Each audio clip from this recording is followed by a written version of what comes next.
Hi everybody, this is Red Hill Eagle. Welcome to episode 3 of Who Hired a Hitman. This is WCW. It's December 1997. The NWO are going to try again with announcing their new member. So Nitro kicks off this week with the Public Enemy versus John Nord and Alex Wright. Just a throwaway tag team match, really. I want to start pushing some of these tag teams a little bit. But it was a terrible match. The Public Enemy got the win in 6 minutes when Rocco Rock pinned Alex Wright with a powerbomb, and it's a 49 rating. We then have a news segment with Lanny Poffo, our news anchor, and he just cuts to promos from Diamond Dallas Page, Harlem Heat, Chris Jericho, and Disco Inferno. Nothing really to say about this one. It's just a news segment where Lanny Poffo just sort of introduces these guys and they all cut self-promos. Conan then takes on Roddy Piper. Decent match, and Conan got the victory in just over 7 minutes by submission. And that's a 61 rating. Quite pleased about that one. Roddy Piper didn't want to lose. And I discovered that Roddy Piper has a creative control. Is there anyone in WCW in this era who didn't have a creative control clause? I mean, it's just unbelievable. He's well known. He might even be recognisable, actually. But he's low down the card. He's got a creative control contract. What were WCW doing? Well, anyway. 61. I managed to do it with protecting him and keeping him strong. So we then have the NWO being interviewed by Gene Okerlund, and this is where they are once again announcing their newest member. Bret Hart's music plays, but he doesn't come out. No, it doesn't come out. The music stops, and it starts again. But Bret Hart doesn't come out. Then the music stops. Then the music plays again. And Bret Hart walks through the curtain. He walks down the aisle. And he walks up to the rest of the NWO. 84, that rating. But Bret Hart says he's not joining the NWO. It's not for him. He doesn't want anything to do with them. He's on his own. He's out to prove once again that he's the best there is, the best there was, and the best there ever will be. But he doesn't want any part of the NWO. And that's a rating of 83. Saturn then defends his TV title against Hugh Morris. And he wins it in just under 5 minutes by pinfall with a Death Valley driver. So a rating of 46. Randy Savage then cuts a self-promo with his manager Elizabeth.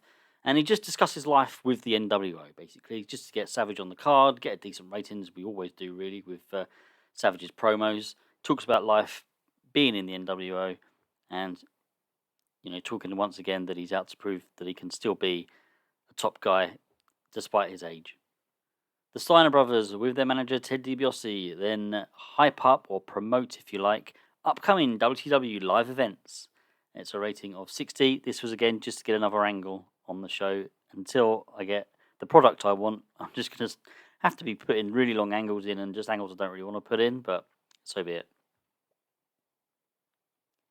Ace Steel and Chemo then take on Vicious and Delicious. Again, just another throwaway tag team match. Try to get a bit of overness on Buff Bagwell, really, more than Scott Norton. But it's a rating of 49. Vicious and Delicious get the win in 5 minutes, 41 seconds. Post-match, Lex Luger appears at the ramp, and he just cuts a promo on Buff Bagwell. Nothing more than that. They've been feuding, and he's just cutting a promo. Rating of 69. Lanny Poffo is then introducing again on a news segment. He announces some matches for Starrcade. Hollywood Hulk Hogan will take on Sting for the Heavyweight Championship. The Giant will face Randy Savage, and Kurt Hennig will defend the US title against Chris Jericho, all to take place at Starrcade. This angle got a 58. Wrath then takes on Goldberg, and Goldberg continues his streak in a really poor match. 5 minutes, 19 seconds. Goldberg gets the win. It's a 34 rating. We then have a taped Eddie Guerrero music video. Just hyping Eddie Guerrero. Again, just another angle to put on it. I want to get Guerrero over. Currently, there's a kind of storyline happening with him where he's fed up with the lack of competition in the Cruiserweight division. It's a rating of 60 for this video. Sting then talks to Billy Graham, and he's just reacting to the announcement that he's getting a title shot at Starrcade. He says, "Yep, it's something I've been campaigning for over the last couple of weeks. You know, I deserve another shot at the belt.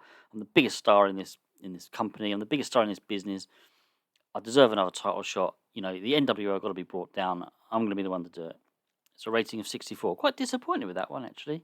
Might need to check some stats there. I see Billy Graham performed poorly, and Sting struggled without a script. But okay, 64 rating. Our main event: Hollywood Hulk Hogan takes on Chris Benoit. This is a non-title match, and Hogan gets the win in 6 minutes 43 by pinfall after the big leg drop. It's a rating of 68. Some really disappointing ratings here. This is going to be another low rating overall. Yeah, I always struggle with WCW. I mentioned it in the last episode. I'm going to get there because eventually I'll be bringing in people I want. I'll be putting on cards that I want, using a product I want. But at the moment, and also the backstage rating is still so low. I mean, I get about 4 or 5 incidents every show, but pre-show incidents. So a lot to do, a lot of work to just improve things. We've got quite an aging roster, particularly at the higher end of the card. So yeah, I know I've got a lot to do. I think I'll get there, but hopefully I'm putting on some decent storylines at the moment. But a 68 rating, and also worth mentioning, I don't know why it doesn't say it here sometimes, but Raven did actually distract Chris Benoit during the match to give Hogan the upper hand. Not that he probably needed it. Overall, 68, yeah, that's got to be our worst show yet. Disappointing, losing popularity in 24 regions. We did increase in 12, but obviously those 24 would have been the higher ones, and they're the ones that we want to keep high if we're going to stay as a big company and progress to large. But it is what it is. We've got one more Nitro before Starrcade. Most matches have now been announced. I might not announce the other matches and rather just kind of have them as extra matches that were put in. I'm not sure. I obviously do have a couple of matches prepared for Starrcade, so I think we'll see. It helps putting on the angles as well, where we just announce matches.